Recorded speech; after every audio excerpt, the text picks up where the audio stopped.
Hello पढ़ंतु, मैं हूं GK Sahu और आप सभी का एक बार फिर से स्वागत करता हूं। वानिकी का आज 10वां लेक्चर है और आज जो हम टॉपिक पढ़ने वाले हैं वो है सामाजिक वानिकी। ओके, सोशल फॉरेस्ट्री है ना। फॉरेस्ट्री के पहले लेक्चर में हम लोगों ने फॉरेस्ट्री के जो अलग अलग शाखाएं हैं उसके बारे में हम लोगों ने बात की थी, तो वहां पर भी इस सोशल फॉरेस्ट्री के बारे में हमने पॉइंट देखा था। ओके, आज इस सोशल फॉरेस्ट्री के बारे में थोड़ा विस्तार से चर्चा करेंगे। देखें, सामाजिक वानिकी जैसा कि नाम है, एक ऐसी वानिकी है, ऐसी फॉरेस्ट्री है जो सामाजिक उद्देश्यों की पूर्ति के लिए स्थापित किया जाता है या बनाया जाता है। क्लियर है बात? Okay, the social forestry is to gain the social objectives. Is that clear? Okay, यानी कि कहने का मतलब यह है कि सामाजिक वानिकी जो है समाज में रह रहे लोगों की जो, या कहें कि जो स्थानीय लोग हैं, उनकी जो सामान्य जो जरूरतें हैं उसकी पूर्ति करता है।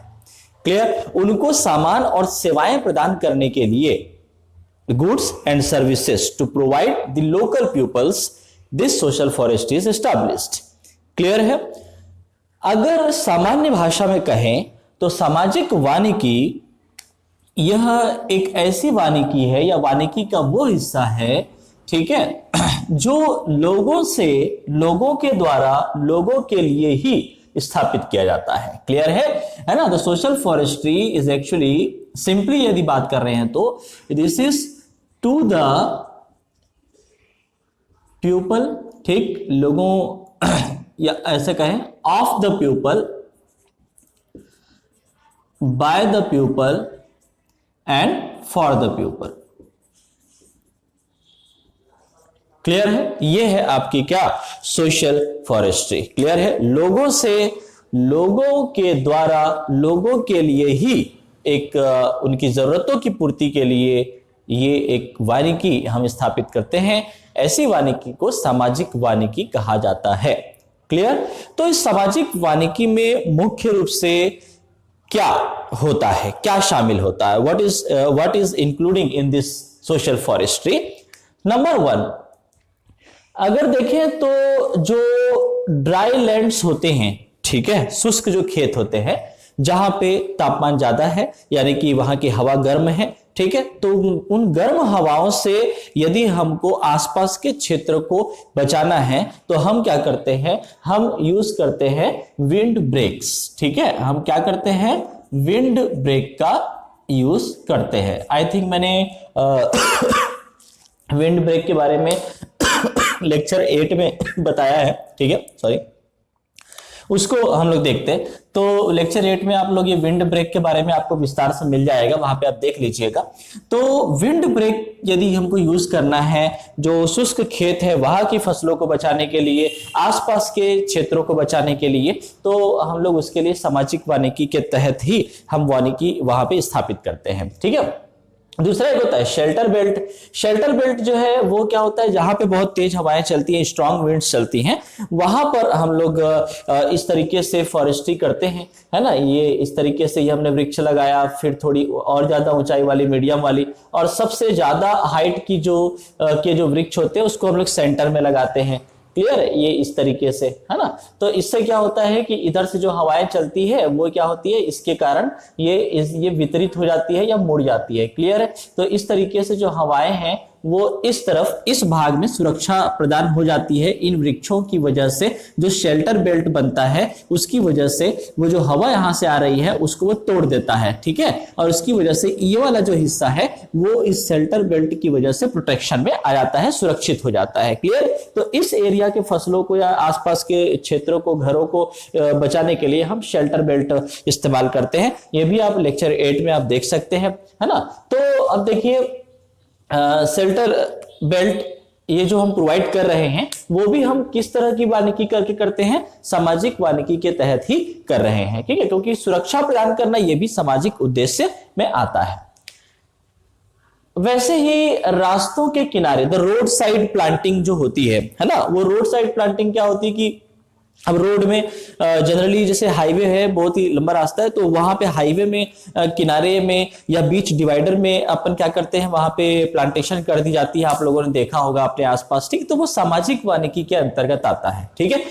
जो उस रास्ते पे गाड़ियां चल रही है, ठीक है, तो गाड़ियों की वजह से जो प्रदूषण हो रहा है उसको एक हद तक वो जो प्लांट्स वहां पे लगे हुए होते हैं वो एब्जॉर्ब कर लेते हैं, ठीक है, जो हानिकारक गैसें हैं, है ना, तो उससे सुरक्षा होती है। दूसरा, रोड में लगातार गाड़ियां चल रही है, व्हीकल्स चल रही हैं, तो उनके द्वारा जो नॉइस पोल्यूशन हो रहा है, ठीक है, उसकी वजह से उस नॉइस पोल्यूशन को, उस ध्वनि प्रदूषण को रोकने के लिए भी ये प्लांटेशन की जाती है, ठीक है। तो ये एक सामाजिक उद्देश्य है ना। जो विलेज जो एरिया है, विलेज जो लैंड्स हैं या जो वेस्ट लैंड्स है यानी कि बंजर भूमि, वहां पर रोपण करना ये भी सामाजिक वानिकी के अंतर्गत आता है। ठीक वैसे ही जैसे हम लोग रोड के किनारे रोपण किया, ठीक है, प्लांटिंग की, वैसे ही रेलवे लाइंस और नहर के किनारे जो रोपण होता है वह भी इसी के अंतर्गत आता है, सामाजिक वानिकी के अंतर्गत। क्लियर है। जैसे रेलवे लाइन है तो वहां पर भी क्या होगा, रेलवे लाइन है, ट्रेन जो कि हाईली नॉइजी होता है, ठीक है, तो उसके नॉइस को, उसके ध्वनि को कम करने के लिए एक तरह से एब्जॉर्बर के रूप में वहां पे प्लांटेशन हम कर देते हैं।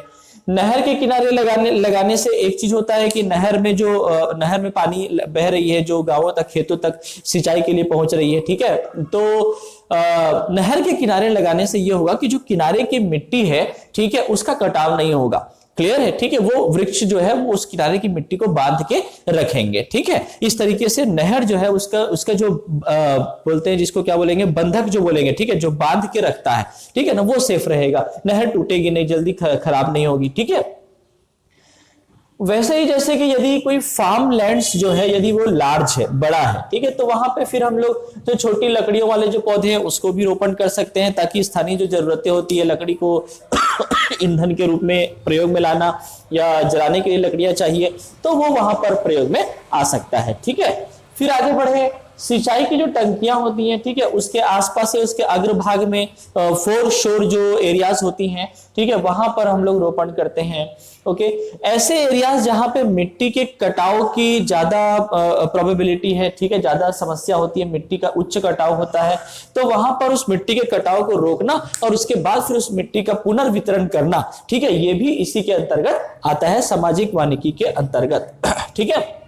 और एक क्लास देखते हैं, एक और ऑब्जेक्टिव होता है सिंचाई परियोजनाओं की जो बात होती है, जो इरिगेशन प्रोजेक्ट्स वगैरह होते हैं, तो वहां पर ऐसा नहीं होता कि इस इरिगेशन प्रोजेक्ट में खाली अपन एक डैम बना दिए और फिर जो है वहां से टरबाइन लगा करके फिर हम पानी की ऊर्जा को हम विद्युत ऊर्जा में बदलें और विद्युत का उत्पादन करें, जी नहीं। साथ ही साथ वहां की जो आसपास के जो एरिया है, ठीक है, उस सिंचाई परियोजना के अंतर्गत आने वाला जो पूरा क्षेत्र है, ठीक है, वहां पर भी प्लांटेशन किया जाता है। क्लियर है बात, ठीक है, तो वो भी जो आएगा वो सामाजिक वानिकी के अंतर्गत आएगा। ओके, अब आगे देखें, ये तो बात हो गई कि सामाजिक वानिकी के अंतर्गत क्या क्या शामिल होता है, ठीक है। अब बात करें कि सामाजिक वानिकी के क्या क्या उद्देश्य होते हैं, the objectives of social forestry, ठीक है। देखें, नंबर 1, जैसा कि हमने क्या कहा कि सामाजिक वानिकी सामाजिक उद्देश्यों की पूर्ति करने के लिए बनाया जाता है। क्लियर, ठीक है। तो वही सामाजिक उद्देश्यों में हमको और डिटेल देख रहे हैं कि क्या क्या वो सोशल ऑब्जेक्टिव्स होते हैं। नंबर 1, फ्यूल, इसकी जरूरत को पूरा करना।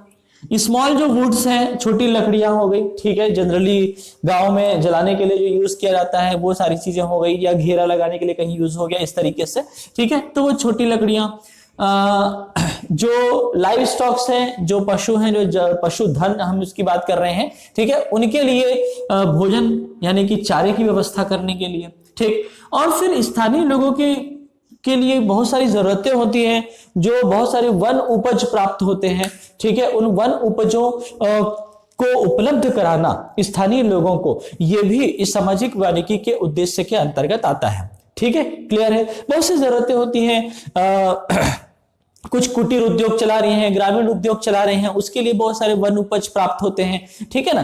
तो ये सब जो है जरूरतें किसके द्वारा पूरी होती हैं, सोशल फॉरेस्ट्री के तहत पूरी होती हैं। ओके, चलिए उसके बाद फिर जो लोकल जो कम्युनिटीज होती हैं, ठीक है, स्थानीय जो लोग होते हैं, स्थानीय जो समुदाय होते हैं, उनको एम्प्लॉय करना, यानी कि उनको एम्प्लॉयमेंट प्रोवाइड करना, रोजगार उपलब्ध कराना।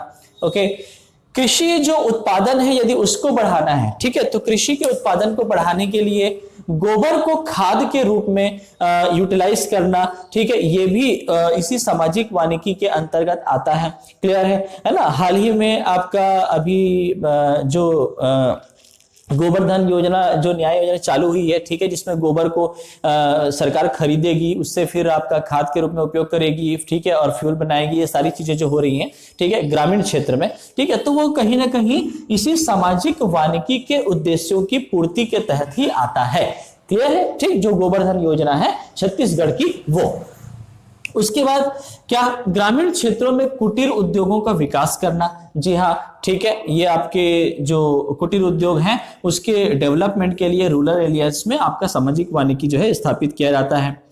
उपलब्ध भूमि को उसकी वहन क्षमता के अनुसार उपयोग करना, ठीक है, जो भी अवेलेबल लैंड एरिया है, ठीक है, उसको उसकी कैपेसिटी के हिसाब से उसको यूटिलाइज करना, ये सामाजिक वानिकी के अंतर्गत आता है। ठीक है, जैसे आसपास के कुछ क्षेत्र है, मान लीजिए वो खाली पड़ा है, ठीक है, तो वहां पे हमने प्लांटेशन कर दिया। क्लियर है, तो उससे बहुत सी जरूरतें पूरी हो जाएंगी। क्लियर है। उसके बाद फिर देखिए, क्षेत्र के सौंदर्य मूल्य को बढ़ाना, ठीक है, यानी कि जो एक एस्थेटिक वैल्यूज होती है किसी पर्टिकुलर एरिया की, उसकी सुंदरता को बढ़ाने के लिए भी हम क्या करते हैं, सोशल फॉरेस्ट्री करते हैं। क्लियर इतनी बातें। तो ये हो गई बात उद्देश्य की या ऑब्जेक्टिव की। ठीक है, अब बात करते हैं कि सोशल फॉरेस्ट्री का क्या स्कोप है। क्लियर है, scope of the social forestry, उसके बारे में बात करें। देखें,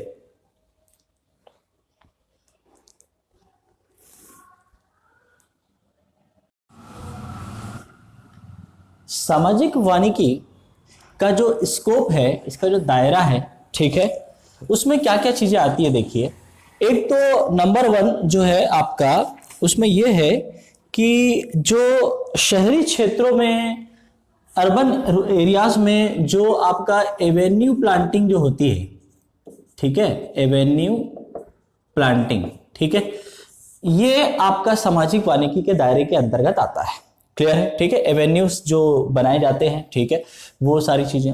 दूसरा, यदि औद्योगिक या यानी कि इंडस्ट्रियल एरिया है, ठीक है, तो इंडस्ट्रियल एरिया में क्या होता है, एक तो पहली चीज ये कि पॉल्यूशन भी ज्यादा होता है, ठीक है, इंडस्ट्रियल एरिया में। दूसरी बात ये कि आसपास यदि लोग रह रहे हैं, ठीक है, तो उनको ज्यादा नुकसान होगा उस इंडस्ट्री से निकलने वाली जो हानिकारक गैसें हैं, ठीक है, उन सभी चीजों से। ओके, तीसरी चीज ये कि किसी भी इंडस्ट्री की एक सोशल रिस्पॉन्सिबिलिटी भी होती है, या कहें कि जो सरकार ने जो रूल्स एंड रेगुलेशंस इंडस्ट्री के लिए बनाए हैं, उसमें ये चीज होता है कि आपको क्या करनी है, आपको फॉरेस्ट्री भी करनी है। क्लियर है, और वो चीज जो है वो मेन इसीलिए है ताकि जो प्रदूषण जो हो रहा है इंडस्ट्री की वजह से, उसको क्या किया जा सके, कम किया जा सके। ठीक है, तो एक तरह से एक आवरण प्रोवाइड करना होता है आसपास के लोगों को उस इंडस्ट्री के हानिकारक गैसेस या इंडस्ट्री के द्वारा जो भी प्रदूषण हो रहा है उससे बचाव के लिए। ठीक है, तो ये जो सामाजिक वानिकी का दायरा है वो उस औद्योगिक क्षेत्र में भी आता है। एक तरह से ये सोशल फॉरेस्ट्री जो है वो शेल्टर बेल्ट प्रोवाइड करता है वहां आसपास के लोगों को, आसपास के घरों को, ठीक है, उनके स्वास्थ्य को लेकर के जो महत्वपूर्ण कदम उठाया जाता है, उसमें आप समझ लीजिए कि शेल्टर बेल्ट जो है वो सोशल फॉरेस्ट्री के तहत प्रोवाइड किया जाता है। फिर आता है आपके जो अर्बन जो पार्क्स हैं, ठीक है, शहरी जो पार्क है, शहरी जो उद्यान है, या जो वाइल्ड लाइफ जो पार्क्स होते हैं, उद्यान होते हैं, उसका मैनेजमेंट करना, ये भी इसी सामाजिक वानिकी के तहत ही होता है। ठीक है, फिर जो शहर से निकलने वाला जो कचरा है, ठीक है, उसका प्रबंधन करना, उसको मैनेजमेंट करना, या उसकी एक अच्छी रिसाइकलिंग करना, ठीक है, ये भी सामाजिक वानिकी के दायरे के अंतर्गत आता है। क्लियर है, ओके। अब बात करते हैं हम सामाजिक वानिकी या सोशल फॉरेस्ट्री के कंपोनेंट्स की बात करते हैं, या कहें कि उसके अंतर्गत कौन कौन सी शाखाएं आती हैं वो देखें। तो देखो, मेनली तो ऐसा है कि सोशल फॉरेस्ट्री जो है, देखें, एक आपका एसोसिएशन है, ठीक है, नेशनल कमीशन ऑफ एग्रीकल्चर, ठीक है, कृषि आयोग है ना, राष्ट्रीय कृषि आयोग, इसने 1976 में सबसे पहले ये जो सोशल फॉरेस्ट्री है ये टर्म यूज किया था। पहली बार सोशल फॉरेस्ट्री, सामाजिक वानिकी, ये कब अस्तित्व में आया? ये पहली बार प्रयोग में लाया गया 1976 में राष्ट्रीय कृषि आयोग यानी कि नेशनल कमीशन ऑन एग्रीकल्चर, ठीक है, उसके द्वारा प्रयोग में लाया गया था। तो ये जो एनसीए है इसने मेनली सामाजिक वानिकी को 3 भागों में बांटा हुआ है, ठीक है, जिसमें एक तो ये हो गया कि आपका फार्म फॉरेस्ट्री, ठीक है, खेत या क्षेत्र वानिकी हो गया, ठीक है। दूसरा एक होता है इसमें अर्बन फॉरेस्ट्री यानी कि शहरी वानिकी, जो शहरी जो ऑब्जेक्टिव्स हैं, जरूरतें हैं, उसको पूर्ति करता है। और एक इसने बताया एक रूरल फॉरेस्ट्री यानी कि ग्रामीण फॉरेस्ट्री, यानी कि ग्रामीण क्षेत्रों की जो गुड्स एंड सर्विसेज हैं उसकी उपलब्धता के लिए ये रूरल फॉरेस्ट्री, ठीक है। तो मेनली एनसीए के द्वारा 3 यहाँ पे क्लासिफिकेशन किया गया, ठीक है, फार्म फॉरेस्ट्री, अर्बन फॉरेस्ट्री और आपका रूरल फॉरेस्ट्री। क्लियर है? ठीक। अब थोड़ा सा इसी को हम लोग और विस्तार से समझेंगे, या कहें कि इन्हीं 3 के अंतर्गत ये जो चीजें आपको दिख रही है वो आएंगी मेनली, ठीक है। अब देखो क्या क्या है। एक तो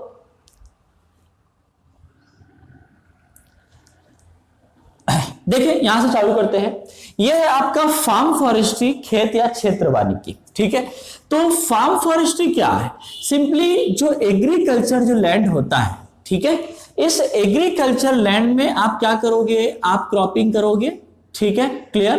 अलग अलग जो एग्रीकल्चर लैंड है तो एग्रीकल्चर क्रॉप्स उसमें होंगी, ठीक है, फूड क्रॉप्स उसमें होंगी, है ना। साथ ही साथ हम क्या करते हैं, जो किनारे जो मेड़ होता है, ठीक है, ये किनारे के जो एरियाज होते हैं जो चलने के लिए यूज होता है खेतों में, वो मेड़ बोलते हैं उसको, ठीक है। तो वहां पर हम क्या करते हैं, वहां पर भी हम क्या कर देते हैं, ट्रीज लगा देते हैं। क्लियर है? ठीक, चारों तरफ इस तरीके से। तो ये क्या हो रहा है कि एक तरह से हम लोग एकीकृत तरीके से यानी कि इंटीग्रेटेड तरीके से, इंटीग्रेटेड मैनर में हम यहाँ पे क्रॉपिंग कर रहे हैं। तो ये आपका जो है फार्म फॉरेस्ट्री के अंतर्गत आएगा। ओके, फिर आता है एक्सटेंशन फॉरेस्ट्री या विस्तार वानिकी, ठीक है, जैसा कि नाम है विस्तार, ठीक है, यानी कि एक जो फॉरेस्ट्री है उसी को हम लोग क्या कर रहे हैं, एक पर्टिकुलर एरिया से बाहर उसको और एक्सटेंड कर रहे हैं, विस्तृत कर रहे हैं, ठीक है। बहुत सिंपल है, जैसे आपका जो रोड साइड जो प्लांटिंग है, नहरों के किनारे या रेलवे लाइंस के किनारे जो हम प्लांटिंग करते हैं, ठीक है, वो इसी एक्सटेंशन फॉरेस्ट्री के अंतर्गत आता है। क्लियर है? जिसको हम लोग बेसिकली जानते हैं किसके रूप में, एक लीनियर स्ट्रिप प्लांटिंग के तौर पे जानते हैं, ठीक है, एक हम लोग रैखिक तौर पे, यानी कि जैसे देखो ये आपका क्या है, ये रोड है, ठीक है, तो हम क्या करते हैं, इसी रोड में या तो हम यहां पर किनारे जो है ये वृक्ष वगैरह, ट्रीज वगैरह लगा देते हैं, ठीक है ना, ये किनारे किनारे में, और जो बीच में जो डिवाइडर होता है उसमें भी हम छोटे जैसे फ्लावरिंग वाले जो होते हैं, ठीक है, ये जो फास्ट ग्रोइंग जो प्लांट्स होते हैं ना, जल्दी जो हो जाते हैं, उसको हम लोग ये डिवाइडर में यहाँ पर लगा देते हैं। क्लियर है बात? तो इससे फायदा है भाई, इससे फायदा ये है कि ये जो आपकी यहाँ पर गाड़ियां चल रही हैं, ठीक है, उसकी वजह से जो भी नॉइस पोल्यूशन हो रहा है, ठीक है, और उससे जो गैसेस निकल रही हैं, ये सब जो है एब्जॉर्ब हो जाता है किसके द्वारा, जो पेड़ वहां पे लगे हुए हैं उसके द्वारा। तो इसकी वजह से पॉल्यूशन को हम लोग कंट्रोल कर पाते हैं, ठीक है, एक तरीके से। तो ये एक्सटेंशन फॉरेस्ट्री आ रहा है, तो जाहिर सी बात है ये आपका सोशल फॉरेस्ट्री के अंतर्गत आएगा, है ना। फिर आता है मिश्रित वानिकी। तो मिश्रित वानिकी में यानी कि ऐसी वानिकी जिसमें हम लोग क्या करेंगे, अलग अलग जरूरतें पूरी करेंगे, मल्टीपर्पस हो जाएगा वो, ठीक है, चारे का, ईंधन का, लकड़ी का, ठीक है, ये सारी चीजें, तो वो मिश्रित वानिकी या मिक्स्ड फॉरेस्ट्री के अंतर्गत आता है, ठीक है, क्लियर है। चलिए, इसके बाद फिर देखिए आपका रिहेबिलिटेशन फॉरेस्ट्री या कहें कि पुनर्वास वानिकी, पुनर्वास वानिकी, ठीक है। ये पुनर्वास वानिकी क्या है कि जनरली जैसे कि ऐसे फॉरेस्ट जो अब एक डिग्रेडेड पोजीशन पे है ना, और उसको एक पुनर्वास की जरूरत है, ठीक, या कहें कि पारिस्थितिक रूप से संतुलन बनाने के लिए हमको वानिकी करनी है, इकोलॉजिकल बैलेंस को बनाए रखने के लिए वानिकी करनी है ना। तो वो जो है वो किसके अंतर्गत आएगा, पुनर्वास वानिकी के अंतर्गत, या कहें कि रिहैबिलिटेशन फॉरेस्ट्री के अंतर्गत आता है। क्लियर है, ठीक है। तो याद रखें, रिहैबिलिटेशन फॉरेस्ट्री मेनली या तो हम लोग जो डिग्रेडेड फॉरेस्ट है उसको बचाने के लिए, उसके प्रोटेक्शन के लिए हम लोग यूज करते हैं, यानी कि हम पुनर्वास करते हैं उसको बढ़ाने के लिए, उसके विस्तार के लिए, ठीक है। या फिर जैसे कि मैंने कहा कि इकोलॉजिकल बैलेंस, ठीक है, आपका इकोलॉजिकल बैलेंस यानी कि पारिस्थितिकी संतुलन बनाए रखने के लिए जो फॉरेस्ट्री होती है वो पुनर्वास वानिकी होती है, या उस क्षेत्र में पर्टिकुलर फॉरेस्ट में इंप्रूवमेंट लाने के लिए जो हम करते हैं वो आपका पुनर्वास वानिकी में आएगा। फिर आता है एक, देखिए, रिक्रिएशन फॉरेस्ट्री, ठीक है। रिक्रिएशन फॉरेस्ट्री जो है जनरली जो अर्बन और आपका रूरल, इनकी जो जितनी भी रिक्रिएशन नीड्स हैं, ठीक है, उनको पूरी करने के लिए ये आपका रिक्रिएशन फॉरेस्ट्री होता है, ठीक है। या एक तरीके से कहें, अब जैसे आपका नया रायपुर जंगल सफारी, ठीक है, हमने क्या किया, एक फॉरेस्ट को रिक्रिएट किया, ठीक है।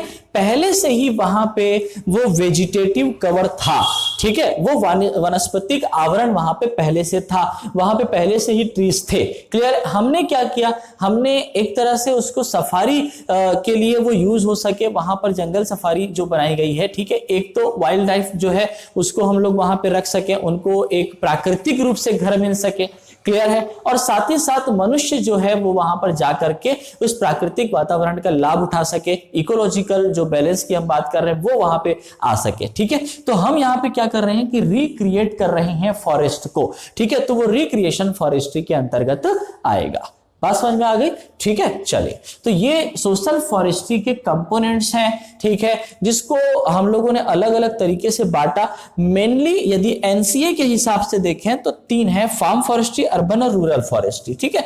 तो कहीं ना कहीं जैसे ये फार्म फॉरेस्ट्री जो है इसको आप अलग कर दीजिए, और बाकी जो हम लोगों ने ये 4 टाइप्स और अलग हम देख रहे हैं वो इसी अर्बन या रूरल फॉरेस्ट्री के अंतर्गत ही आ जाता है, ठीक है। तो ये हम लोग विस्तृत रूप से उसके वानिकी के हमने कंपोनेंट्स को देखा।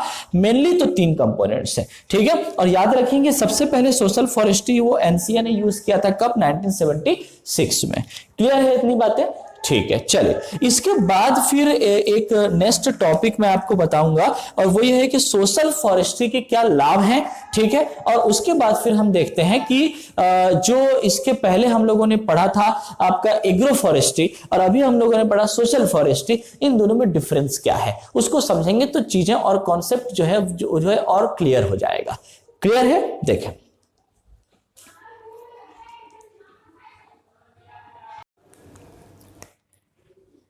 बेनिफिट्स की बात करें, यानी कि लाभ की बात करते हैं, तो सोशल फॉरेस्ट्री या सामाजिक वानिकी में प्रमुख रूप से एक तो जो आपका फ्यूल वुड्स हैं, ईंधन वाली जो लकड़ी है, और फॉडर जो है वो बहुत आसानी से स्थानीय लोगों को उपलब्ध हो जाती हैं।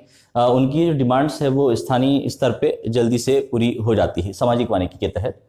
फिर स्थानीय लोगों के लिए जो रोजगार है या जो रूरल एम्प्लॉयमेंट है, ग्रामीण रोजगार है, वो डेवलप हो जाता है सामाजिक वानिकी के तहत। इकोलॉजिकल बैलेंस जो है उसको बनाने में मददगार साबित होता है। मतलब ये है कि क्योंकि हम यहाँ पे सामाजिक वानिकी में क्या कर रहे हैं, जो परंपरागत जो वन हैं या कहें कि जो प्राकृतिक जो वन है उससे बाहर हम वानिकी कर रहे हैं, ठीक है। तो इससे ये हो रहा है कि अगर जो जैसे कि मुख्य रूप से सोसाइटी के बीच में ये वानिकी हो रही है, ठीक है ना, ये सामुदायिक वानिकी के तहत भी आ रहा है, ओके। सो परंपरागत वन जो कि यहाँ एक शहरों से कई किलोमीटर दूर होते हैं, ठीक है, और तो उस चीज को हम इस सामाजिक वानिकी के तहत क्या कर रहे हैं कि सोसाइटी के बीच में ला पा रहे हैं, ठीक है। जो पार्क्स हैं, रोड साइड में जो है, नहर के किनारे जो हो रहा है, रेलवे लाइन के किनारे जो हो रहा है, ठीक है, सब सामाजिक वानिकी के अंतर्गत आ रहा है, ठीक है। तो हम क्या कर रहे हैं कि हम वनों तक नहीं जा पा रहे हैं, तो वनों को हम क्या कर रहे हैं, यहां लेकर के आ रहे हैं, ठीक है। तो जाहिर सी बात है कि इकोलॉजिकल जो बैलेंस है, यानी कि जो आपका जो पारिस्थितिक संतुलन है वो बनाए रखने में एक महत्वपूर्ण रोल प्ले करता है सामाजिक वानिकी, ओके। नेक्स्ट आपका आता है बंजर भूमि का उचित उपयोग। जी हाँ, मुख्य रूप से क्या होता है कि जो कई सालों से ऐसे ही पड़ी हुई है जमीन, ठीक है, बंजर भूमि है, बैरन लैंड है, खास तौर पे शहरों के बीच में आपने अपने आसपास ही देखा होगा कई सारे ऐसे ही प्लॉट्स, ऐसे ही जो जमीन है वो खाली पड़ी रहती है, ठीक है। वो धीरे धीरे क्या होती है, उसकी उत्पादकता जो है वो कम होती ये एक बंजर भूमि बन जाती है, ठीक है। तो ऐसी सूखी भूमि पर, बंजर भूमि पर हम लोग क्या कर सकते हैं, वानिकी कर सकते हैं, उसको यूटिलाइज कर सकते हैं उस जमीन को, ठीक है। तो ये एक काम आता है ना। स्थानीय स्तर पे वानिकी हो रही है तो जाहिर सी बात है कि जो रूरल जो इंडस्ट्रीज हैं, या कहें कि जो कॉटेज इंडस्ट्रीज हैं, यानी कि कुटीर उद्योग, उनके लिए उनको बढ़ावा मिलता है, ठीक है, उनको और प्रोत्साहन मिलता है, ठीक है। लोगों में पर्यावरण और वृक्षों के प्रति जागृति लाना, जाहिर सी बात है, ठीक है, कि हम अपने आसपास यदि देखेंगे तो शहरीकरण के कारण क्या हो रहा है कि पेड़ों की संख्या कम हो रही है। अपने आसपास हमको पेड़ नहीं मिलेंगे, जब पेड़ नहीं है तो फिर चारा नहीं मिलेगा, तो फिर जानवर भी आपको आसपास नहीं दिखते हैं, वो धीरे धीरे संख्या क्या होती जा रही है, घटती जा रही है, ठीक है।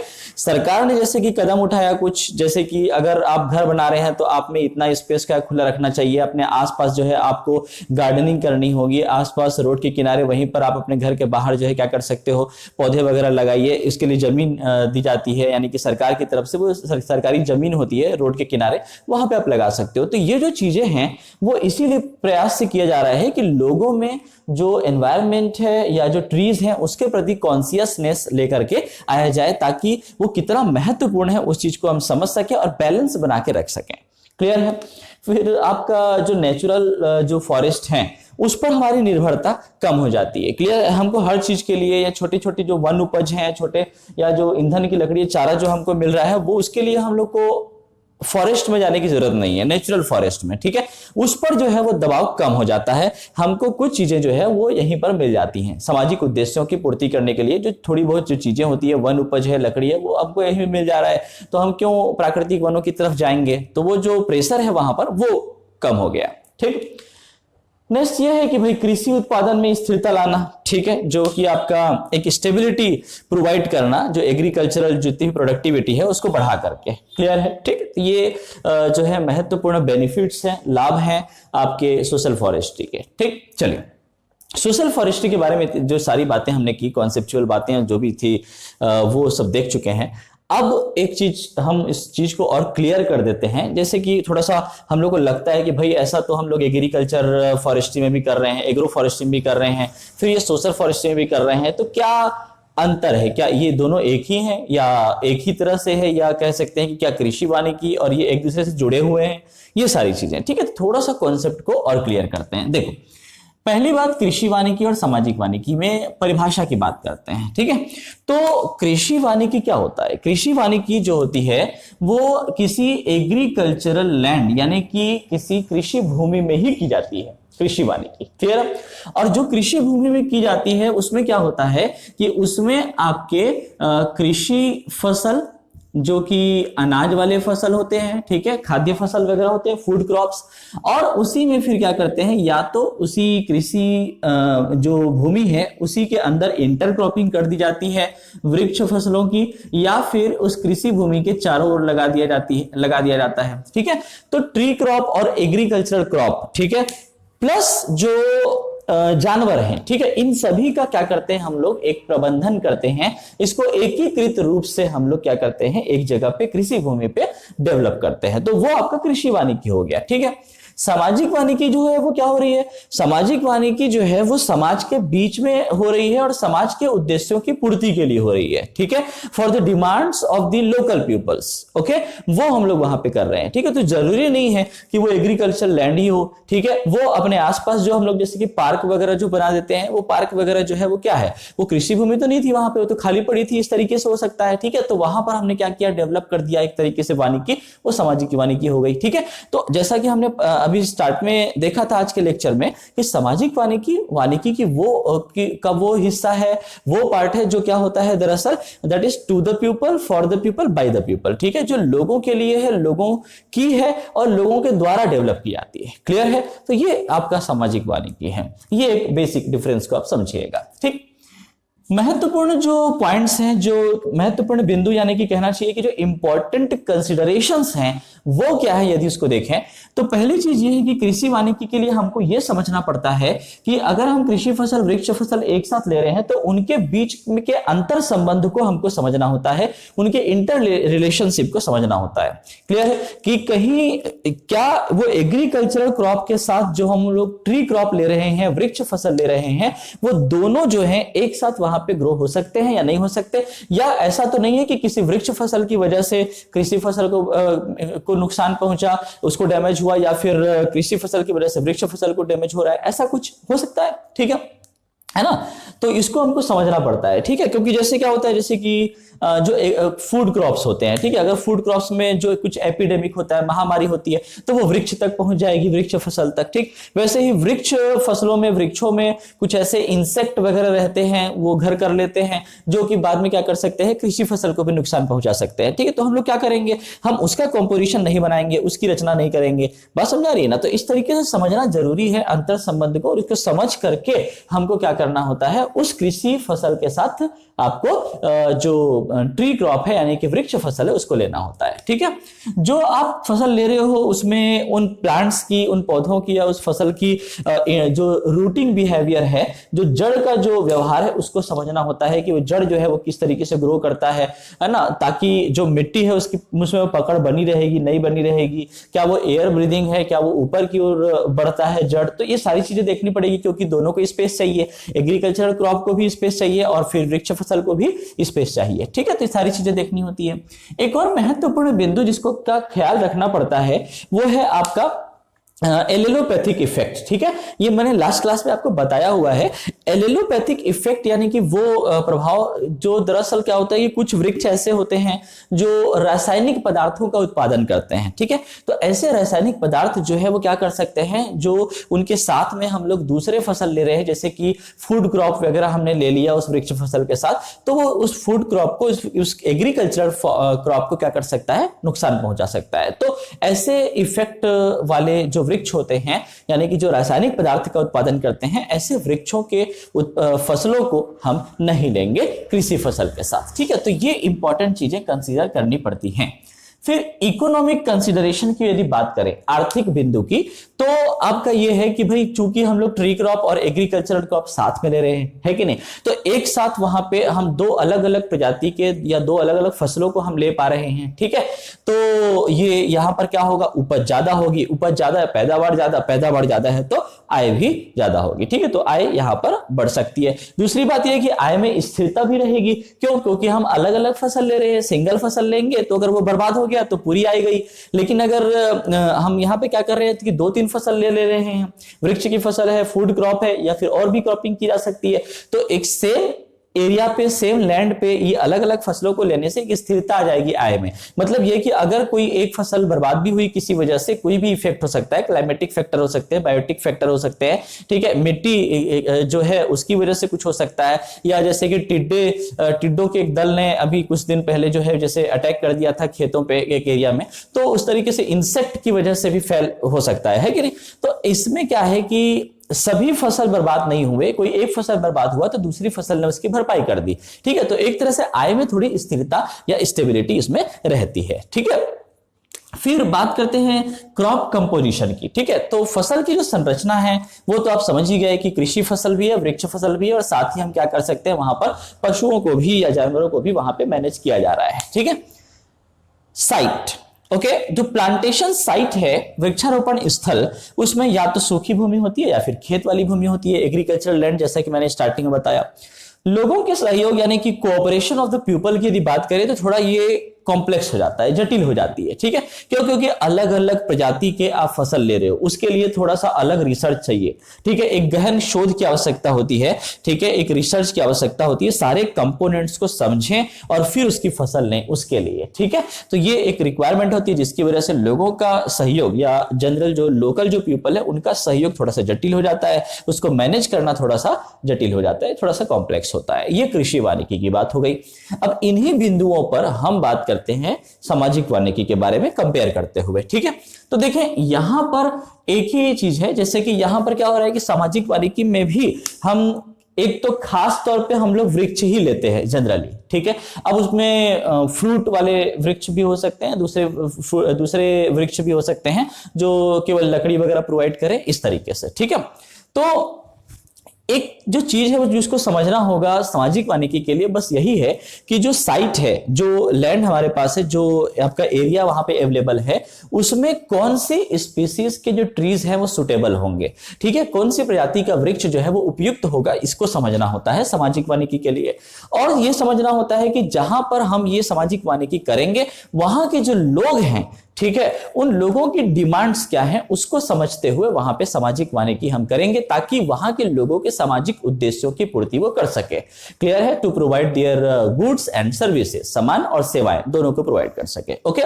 फिर आपका आर्थिक बिंदु की बात करें तो सीधी सी बात है, ये जो है सामाजिक वानिकी अगर इकोनॉमिकली देखा जाए तो ये कोई पैसा कमाने के उद्देश्य से ही किया जाता है ऐसा नहीं है, ठीक है। लेकिन हाँ, आर्थिक रूप से एक सकारात्मकता हमको मिलती है। क्लियर है बात? ठीक है, एक सकारात्मक इकोनॉमी रहती है, उसकी पॉजिटिव इकोनॉमी रहती है। ओके, किसकी? सामाजिक वानिकी के। फसल की संरचना की बात करें तो प्योरली ट्रीज हम लोग लेते हैं। जैसे यहां पर क्या था, ट्री और एग्रीकल्चरल क्रॉप दोनों ले रहे थे, यहां पर क्या है, प्योरली ट्रीज, यानी कि केवल वृक्ष हम लोग लेते हैं, ठीक है। वृक्षारोपण स्थल की बात करें तो सामाजिक वानिकी जहां पर भी लोगों को जो रिक्वायरमेंट है उसके हिसाब से कहीं भी लिया जा सकता है, ठीक है। चाहे वो बंजर भूमि हो यानी कि बैरन लैंड्स हो, ओके, या फिर कम्युनिटी लैंड हो, या पंचायत लैंड हो, या फिर आपका मार्जिनल लैंड हो, सीमांत भूमि हो, वहां पर कहीं पर भी ये सामाजिक वानिकी की जा सकती है। हाँ, जो बंजर भूमि है या कहें कि ऐसी भूमि जो जिसकी उत्पादकता नहीं है, तो वहां पर थोड़ा सा एक टफ टास्क हो जाता है लोगों के सहयोग को प्राप्त करना, क्योंकि किस तरीके से लोग सहयोग करेंगे और कब तक कर पाएंगे, है ना, वो चीजें सारी जो है वो थोड़ी सी मैनेज करनी होती है। ओके। प्रबंधन की बात करें तो कृषि वानिकी के प्रबंधन में जो जटिलता होती है उतना सामाजिक वानिकी में नहीं होता है, ठीक है। इससे आसान है इसके कंपैरिजन में। ओके, कौन सा? सामाजिक वानिकी।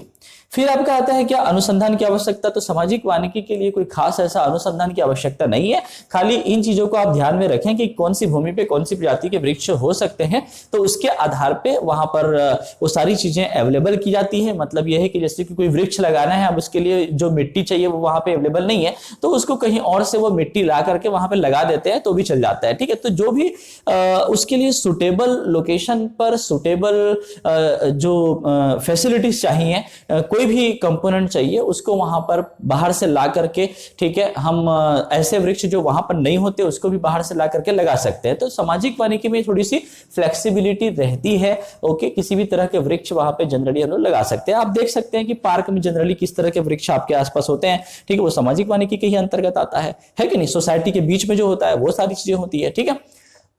सोसाइटी के बीच में जो है जनरली उसको अर्बन फॉरेस्ट्री ही लेते हैं, लेकिन चूंकि सोसाइटी है सामाजिक वानिकी के अंतर्गत ही आएगा, ठीक है।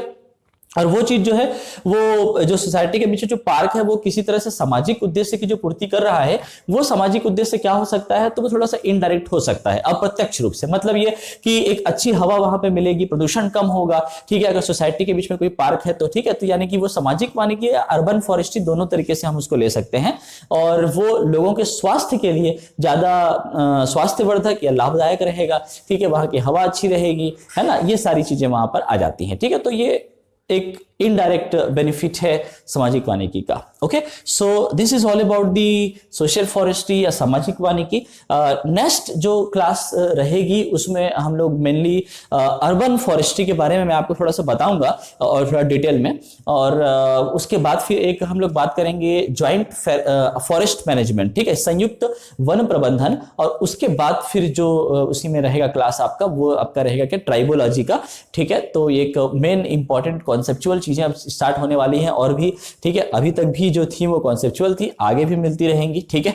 आई होप कि ये क्लास आपको समझ में आई होगी, है ना, और इसके हिसाब से आप नोट्स तैयार कर लीजिएगा। और जो चीजें यहाँ पे मैंने लिखी हुई हैं तो इंग्लिश और हिंदी दोनों में मैंने समझाया है, ताकि इक्वली आप दोनों को, यानी कि हिंदी और इंग्लिश दोनों मीडियम के बच्चों को ये सुविधा मिल सके समझने में। ओके, स्क्रीनशॉट आप ले सकते हैं, वीडियो बैक करके भी दे सकते हैं, सारी चीजें आप तो जानते ही हैं। क्लियर है? सो मिलते हैं नेक्स्ट क्लास में। Thank you so much.